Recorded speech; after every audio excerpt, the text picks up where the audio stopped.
Hello, magandang araw po sa inyong lahat at maligayang pagbisitang muli sa bahay ni Teacher Rocky. Yehey! Thank you for coming back po. Kamusta na po ang inyong PMES? Ayan, balita ko, madami din naman sa atin ang pinag-submit din ng PMES portfolio. Sa kabila ng advice sa DepEd Memorandum na hindi naman natin kailangan mag-submit ng portfolio. But anyway, ako sa tingin ko, kailangan din naman natin mag-prepare ng portfolio. Not for the submission, pero as reference na din natin. Kasi ito po, gagamitin din natin to in the future or hopefully in the near future para sa ating pag-a-apply ng promotion, reclass, ano po. So, ito na nga yung ating gagamitin. So, mas mainam na meron na tayong portfolio bawat taon para hindi na tayo mahirapan maghanap ng mga files na kailangan natin for application for promotion. So, ayan. Base sa mga natatanggap ko po ng mga messages sa aking Facebook page, base sa dami ng mga natatanggap kong messages, naramdaman ko na marami nga ang pinagsasubmit ng portfolio. So, ayan. Meron na po tayong portfolio, para po sa mga bago lang nakapasok sa bahay ni Teacher Rocky. Meron na po tayong portfolio para sa mga beginning towards proficient teacher. Meron na din po para sa proficient teachers at meron na din po para sa mga highly proficient teachers. Okay? So, yun po, if you are interested to avail, you can message me on my Facebook page. Ayan po ang ating Facebook page. Pag napadaan kayo dyan, pakipindot nyo na din po yung follow. Para maging followers ko na rin kayo. Nag-a-update din po ako ng tungkol sa PMES sa aking Facebook page. So, if you want to be updated ng ating PMES at kung ano-ano pang pinagagagawa ko sa buhay, ayan, i-follow nyo po ako sa aking Facebook page, please. And then like and comment on my post po. Pero, you send me a message if you want to avail of the PMES portfolio. Doon po tayo sa Messenger mag-uusap. Hindi po tayo makakapag-usap at makakapagpasahan ng mga files dito sa YouTube comment section at sa Facebook comment section. Kailangan po sa Messenger, okay? So, paki-follow niyo po ang aking Facebook account at syempre, pa-subscribe na rin po dito sa ating YouTube channel. Ayan. Dahil dyan, ang susunod nating pag-uusapan, syempre, ang hindi na lang natin nagagawa na PMES portfolio, ito yung para sa mga distinguished teachers o yung Master Teacher 3 and 4 po. Ayan, pag-uusapan natin ngayong video na ito. Pero bago yon, bago ang lahat, unahin muna natin ang ating mga nakasanayan na at naipangakong pa-shoutout po ng mga subscribers natin na nag-comment dun sa nakaraan nating video. Ang huling video po natin is yung PMES for highly proficient teachers, okay? Sa lahat po nang nag-comment doon ay shoutout natin ngayon. Medyo madami-dami sila, kaya pilisan na natin to. Let's go! Ayan, unahin na natin si Ma'am Juliet Tatuprio. Sabi niya, hi po, thanks po. And then, si Ma'am Edna Escocio. Thanks you, Teacher Rocky. Big help for us how to prepare our portfolio. God bless. Thank you din po. Next, si Nicanora Bolataulo. Thank you so much, Teacher Rocky. Big help talaga para sa amin. God bless po. Sabi naman ni Ma'am Mira Flor Paglinawan, hello, Madam. Thank you for sharing po. And of course, we have from Nance Tugnaw. Ma'am Nance, thank you so much. Sabi niya, thank you, Teacher Rocky. Ang pinakahihintay kong PMES terye ng MTs. God bless. Laking tulong po nito. Huwag ka pong magsawa. Ayan. Basta't nandiyan ka, Ma'am Nance, hindi ako magsasawa. Thank you so much po. Next one, si Ma'am Rowena Jonicio. Thank you so much, Teacher Rocky. Si Ma'am Rosalie Bagtasos. Thank you very much, Teacher Rocky. It's a great help in preparing our portfolio for this school year. Another one from Ma'am Barbara Evangelista. Sabi niya, thanks so much, Teacher Rocky. Sobrang liwanag po ng inyong explanation. God bless po. Thank you po. Next one, another one from Ma'am Barbara Evangelista. Thank you so much, Teacher Rocky. Big help po talaga kayo sa akin. Thank you so much po. And then we also have from Ma'am Bernadette Torrejos. Thank you po, Teacher Rocky. Pa-shout out po. Ayan, shout out na kita, Ma'am Bernadette. Ma'am Bernadette Torrejos, shout out sa'yo. Salamat po. We also have from Ma'am Shirley Pinky Ann. Happy and blessed Saturday po, Teacher Rocky. How we miss you and your shared videos. Thank you so much for always sharing. It's a great help for us. God bless you. Salamat po ng madami. From Ma'am Rezification. Ganda ng pangalan mo, Ma'am. How to avail. Ayan, Ma'am. Binanggit ko na sa unahan nitong video. Next one, si Ma'am Mary Grace Ramos. Teacher Rocky, pakisend naman ng action plan sample mo for objective 2. Non-observable. Blurred kasi ang sa video mo po. Ma'am, binanggit ko na po dito sa unahan ng video. Ano po? Pakisundan nyo lang po how to avail. Next one is from Devony Bigwas. Please send forms po. Thanks. Master Teacher 1. Thanks po. Ma'am Shirley Pinky Ann ulit. Thank you so much po, Teacher Rocky. Sabi niya pa, pwede po mag-avail ng portfolio, Teacher Rocky. Another one from Ma'am Jacqueline Isip. Sabi niya, thank you po. From Felicida Carl Martin. Thank you po. From Ma'am Jocelyn Yalong. Teacher Rocky, maraming salamat sa tulong nyo. Marami akong napulot na idea at kalaman sa video nyo. Thank you po. From Artlyn Rose Marson. Thank you, Teacher Rocky. From Marife Kagande. Thank you so much, Teacher Rocky. From Liberty Agabas. Ma'am, thank you so much. Sabi niya. Thank you din po. From Hasmin Tuba. Salamat po sa pa-shoutout at maraming salamat sa video for highly proficient teacher. God bless you even more. Thank you so much po. From Ma'am Gina Palomata. Hello, Ma'am Gina. Thanks much, Teacher Rocky, sabi niya. And then, we also have one from Rizification again. Salamat po, Ma'am. Sabi ni Ma'am Geraldine Pai Aumento. Salamat po, Teacher Rocky, for sharing your files. You're welcome po. From Ma'am Margarita Latagan. Pwede maka-avail, Teacher Rocky. Ayan. From Ma'am Edna Tesalona. Thank you so much po, Ma'am. Salamat din po, Ma'am. And then from Maria Antonieta Larita. Good eves, how to avail this PMES for MT1? Ayan. Sasagutin ko kayo mamaya, Ma'am. Rosemary Ontolan. Maraming salamat po sa video for highly proficient teacher. God bless and more power. Thank you so much po. From Ma'am Filipa Silang. Thank you po, Teacher Rocky. From Mechilin Flora, maraming salamat po, Teacher Rocky, sa video mo. For highly proficient teacher, talagang nakakatulong. God bless po. Thank you so much po. For Mommy, thanks much, Teacher Rocky. Thank you po. From Ma'am Mary Grace Ombega, thank you, Ma'am, for the enlightenment. You're welcome po. And then we also have from Ma'am Grace Irene Rebuyas. Hello, Ma'am. Thank you so much po. Malaking tulong po ito sa amin. God bless you always. Good day po, Ma'am. Sabi ni Ma'am Grace. Hello, Ma'am Grace. Galing kay Ma'am Dolores Solimba. Thanks, Teacher Rocky. Very helpful. Can I have soft copy of MOVs? Thank you. From Ma'am Imelda Zamora. Thanks for the video. And then we also have from Zeb D. Tini Entertainer. Thank you so much for this, Teacher Rocky. From Ma'am Emeline Solis, thank you so much, Teacher Rocky, na message ko na po kayo. Thank you. Sana po ay naka-reply na ako by this time. Ano po? And then from Ma'am Leila Nagrampa. Maraming salamat po, Teacher Rocky, sa video. God bless and more power. Thank you din po, Ma'am. From Sel Marisa Alcantara. Thanks a lot for the video. Nakatutulong po. Maraming salamat po, Ma'am.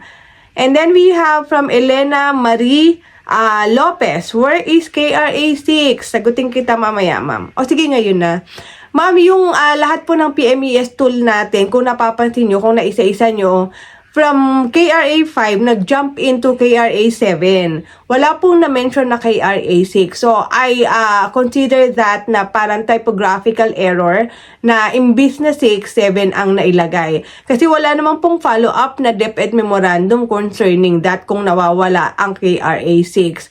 Kung nawawala man po ang KRA 6, nananawagan po ako, bumalik na po kayo. Hindi na po kami galit. Okay? Next one, from Ma'am Catherine Balili. Thank you so much po. You're an excellent mentor po. You're one of the reasons why I got promoted po. God bless you more po. Thank you so much, ma'am. Maraming salamat po. Si Ma'am Marilyn De Castro. Thank you. God bless po. Si Ma'am Mechi Koskos. How to avail po.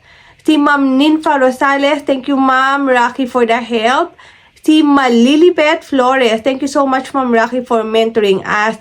It's a great help for us. God bless. Salamat po. Maraming salamat po sa nagpapa-God bless sa akin.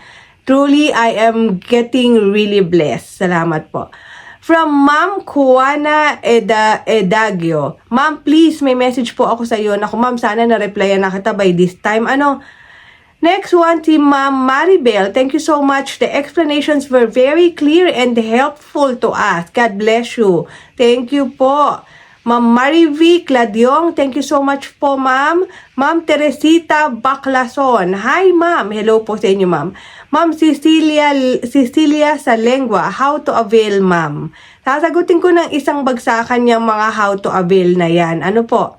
Next one, si Ma'am Rosalinda Laloma. Thank you very much, Ma'am Rocky. God bless you po. Thank you po. Si Ma'am Madeline Agua. Thank you very much, Ma'am. Ma'am Jocelyn Giloreza. Thank you po, Ma'am Rocky, for sharing this video. It's a great help po. God bless. Ma'am Althea Chloe Gabonillas. Done watching the video po. How do we avail po the complete package for highly proficient teachers? Next one, si Ma'am Mary Jane Toscano. Thank you, Teacher Rocky. Nag-message po ako sa Gmail account niyo, ma'am. Ma'am, hindi po sa Gmail account magme-message, ma'am. Doon po sa aking Facebook page. Doon po kayo magme-message. Ano po? Huwag niyo na pong dagdagan ng aking mga gawain. Ang pag-maintain po ng YouTube channel, pag-answer po ng lahat ng inyong mga comment, pag-maintain po ng Facebook page, at pag-answer po na lahat ng inyong mga message, medyo madami na po para sa akin kasabay ng aking pagtatrabaho ng 8 hours a day. Ano po, hindi ko na po kaya magbukas pa ng mga Gmail. So kung saan ko lang po kayo dinirect, dun lang po kayo, okay po? Para po tayo ay nagtatagpo, okay? Next one, Ma'am Milabel Tan. Thank you very much po. Very well explained. Salamat po ng madami. I always tried my best para ma-explain po ng mas malinaw. Ma'am Maria Felinaw, thank you for sharing your video po. You're welcome po. Ma'am Jacqueline Delosa, done watching the video po. Very well explained. Thank you for sharing. God bless. From Juneville Sabao, maraming salamat po, Teacher Rocky, for sharing your ideas po. Ma'am Jonaville Alico, good morning po, Teacher Rocky. Done watching po. Thank you for sharing. Very informative. Galing kay Ma'am Evelyn, thank you, ma'am, for sharing your expertise. From Rosemary Domingo, well explained po, Teacher Rocky. Thank you again. You're welcome po, very much. And then we also have from Ma'am Dina Soliva. Thank you, Teacher Rocky. Great help. God bless. Another one from Ma'am Rogena Banares. Good morning, Ma'am Rocky. Next one from Ma'am Donabel Macachor. Thanks, Teacher Rocky. Great help. From Nedeline Castillo. Nice. From Ederlindana Penas. Thank you so much for sharing your expertise. God bless. From Ma'am Ramona De Leon, thank you, ma'am, for sharing. Very informative. Thank you po. From Ma'am Leonora Sibayan, thank you for sharing, Teacher Rocky. Very much appreciated.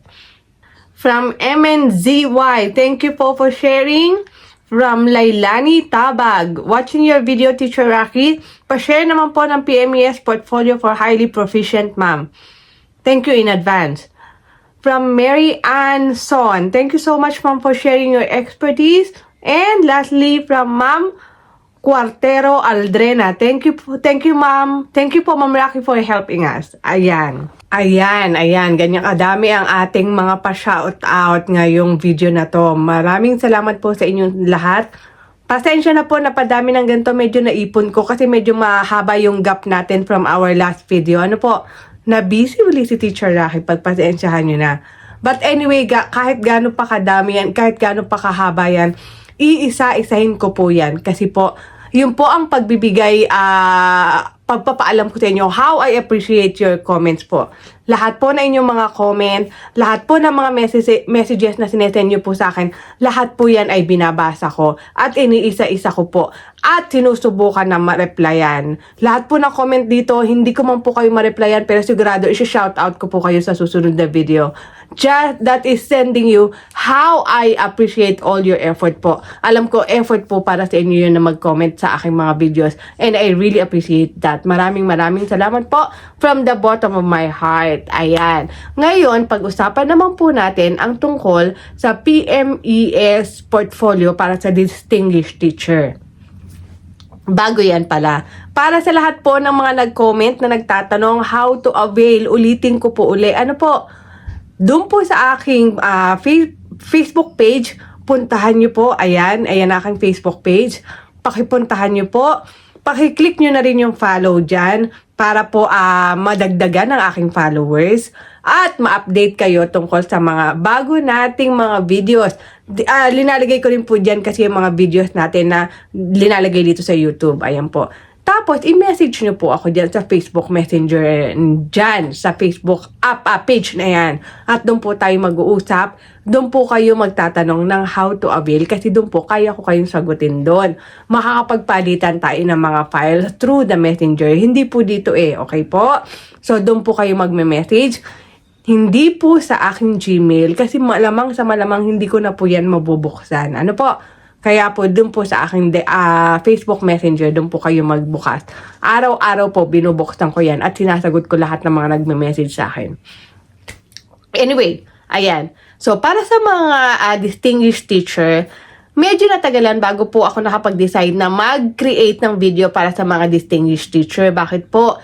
Kasi bihirang-bihira po ang nagre-request ito na gustong mag-avail nito. In fact, for the longest time, wala po. Isa lang ang nag-request sa akin. Ilalagay ko dito yung message niya. Ayan, si ma'am. Siya lang po ang kaisa-isang nag-request sa akin ng portfolio para sa distinguished teacher. Ako naman po kasi, ina-assume ko, assumera ako pasensya na kayo. So, ina-assume ko na wala pa tayong masyadong distinguished teacher kasi ito ay newly created na na position. Kaya feeling ko wala pang na-appoint para sa position na to or wala pang masyadong na-appoint. Kung meron man, feeling ko feelingera din ako, assumera na feelingera pa, feeling ko is kayang-kaya naman nila. Kasi distinguished teacher na nga, di ba? Pag distinguished ka na, to the highest level ka na dun. Kaya kayang-kaya mo na without the assistance of Teacher Rocky. Pero, subalit datapwat, kung dadami ang magre-request nito, pag umabot ng 5 ang magre-request nito, gagawan ko po ng portfolio. Ang distinguished teacher po. PMES portfolio for distinguished teacher for the school year 2025 to 2026. At habang nandito na rin lang naman ako, ipapakita ko na sa inyo yung PMES tool. Actually, hindi naman siya masyadong mahirap gawin. Lalo na nakapaggawa na ako ng for beginning, for proficient, tapos for highly proficient. Yung distinguished teacher, although medyo may malaking pagkakaiba of course, pero guided na kumbaga, kaya hindi na tayo mahihirapang gawin.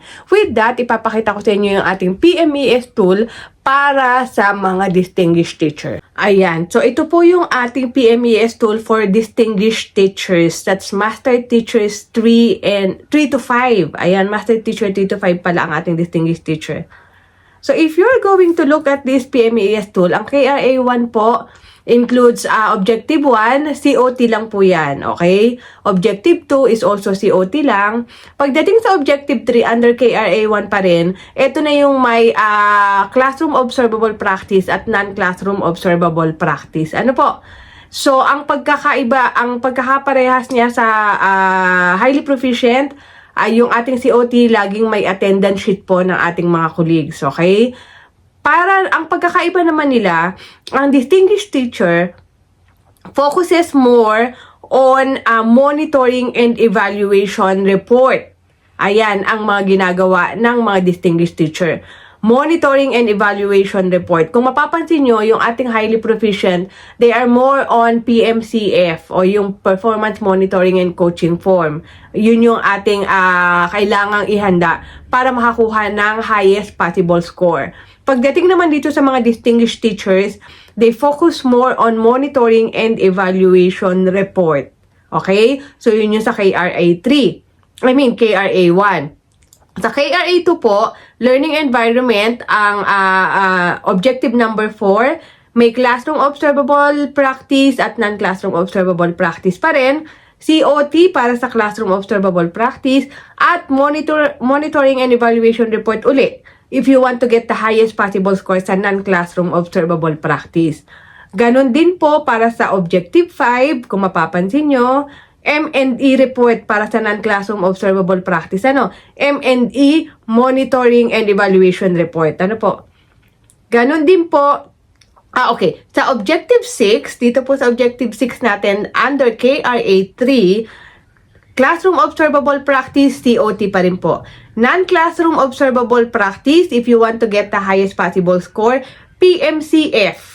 Ang hinihingi dito, hindi M&E report, okay? PMCF po dito. Next one po ay ang ating Objective 7 under KRA 4, classroom observable practice, COT tool pa rin, COT, and then non-classroom observable practice naman po, if you want to get the highest possible score, lesson plan of colleagues as outputs in LAC session or other collegial discussion with attached PMCF.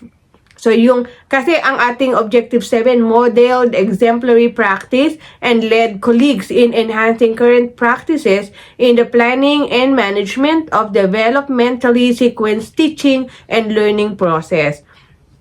So halimbawa, nagkaroon kayo ng LAC session or any collegial discussion, tapos yung teacher na mini-mentor nyo came up with a lesson plan as an output for this LAC session, yun po ang i-attach nyo with PMCF po, highlighting feedback and recommendations on the effective application of the relevant exemplary practice. Okay? Objective 8 po, wala na tayong COT sa Objective 8 under KRA 4. So, ang hinihingi dito ay accomplishment report if you want to get the highest possible score sa quality for the collaborative implementation of an innovative teaching strategy or intervention. Meron ding timeliness. Pagdating sa Objective 9, classroom observable practice pa rin tayo, COT tool, and non-classroom observable practice. Sa non-classroom observable practice, to get the highest possible score, Certificate of Adoption of the Teaching and Learning Resource by another school signed by its head of office. So, kumuha kayo ng, nag-adapt kayo ng teaching and learning resource from another school. Okay? So, yung certificate po nun. Yun ang ating attachment. Objective 10, classroom observable practice pa rin and non-classroom observable practice pa rin.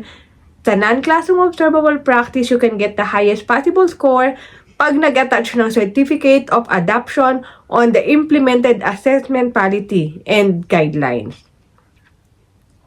Next, 11 o Objective 11, quality lang po ang hinihingi dito. Okay? So, if you want to get the highest possible score, accomplishment report of the program that you did for this objective. And then, Objective 12, ito po ay quality lang din. So, if you want to get the highest possible score, accomplishment report pa rin po.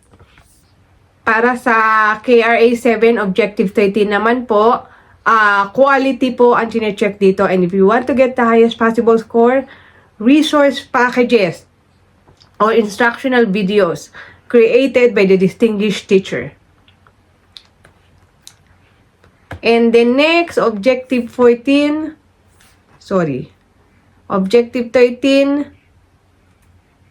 walang Objective 14 ang distinguished teacher. Hanggang 13 lang. Okay. So, ayan po ang ating PMES tool para sa mga distinguished teacher o yung master teachers 3 to 5. Ayan. So, katulad na sabi ko kanina, pag umabot ng 5, yung mga magre-request, sige po, gagawin natin yung PMES portfolio para sa distinguished teacher. So, all you have to do po is to go to my Facebook page. Huwag niyo po kalimutang mag-follow ng ating Facebook page at doon niyo po ako i-message. Lahat po, pag umabot po tayo ng 5 na magre-request, sige,